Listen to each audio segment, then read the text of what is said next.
మన యూనివర్స్లో మన భూమిలాంటి గ్రహాలు అన్నీ కలిసి వాటి నక్షత్రాల చుట్టూ తిరుగుతూ ఉంటాయి కదా.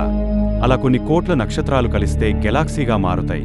అయితే మన గెలాక్సీలో మన సూర్యుడు లాంటి నక్షత్రాలు సుమారుగా 40,000 కోట్ల నక్షత్రాలు ఉండవచ్చని నాసా వాళ్ళ అంచనా. ఇలాంటి గెలాక్సీలు కేవలం మనకు కనిపించే యూనివర్స్లో 20 లక్షల కోట్ల గెలాక్సీలు ఉండవచ్చని అంచనా. అయితే మన యూనివర్స్లో ఉండే గ్రహాలు నక్షత్రాలు అన్నీ కూడా వాటి చుట్టూ అవి తిరుగుతూ ఉంటాయి కదా. అలాగే మన భూమి తన చుట్టూ తాను తిరగడానికి ఒక రోజు పడుతుంది.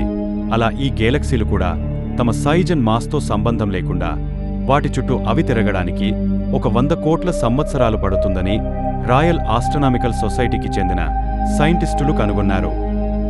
ఒక్కసారి తిరగడానికి ఒక 100 కోట్ల సంవత్సరాలు అంటే ఒక నెల పూర్తి కావాలంటే ఎన్ని కోట్ల సంవత్సరాలు పడుతుందో మన ఊహకి కూడా అందదు కదా. ఇతని పేరు డెన్నిస్ హోప్. చంద్రుడి మీద భూమి ఇతనిదేనట. ఇతనికి రియల్ ఎస్టేట్ బిజినెస్ అంటే చాలా ఇష్టం.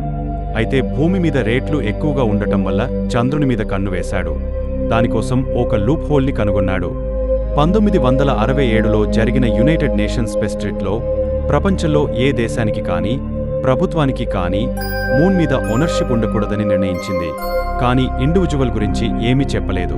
అయితే గవర్నమెంట్కి ఓనర్షిప్ ఉండకూడదు అంటే ఇండివిజువల్గా ఉండొచ్చా అని అనుకున్నాడు.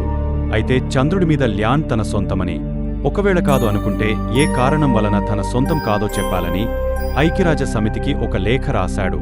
కానీ ఎటువంటి రిప్లై రాలేదు.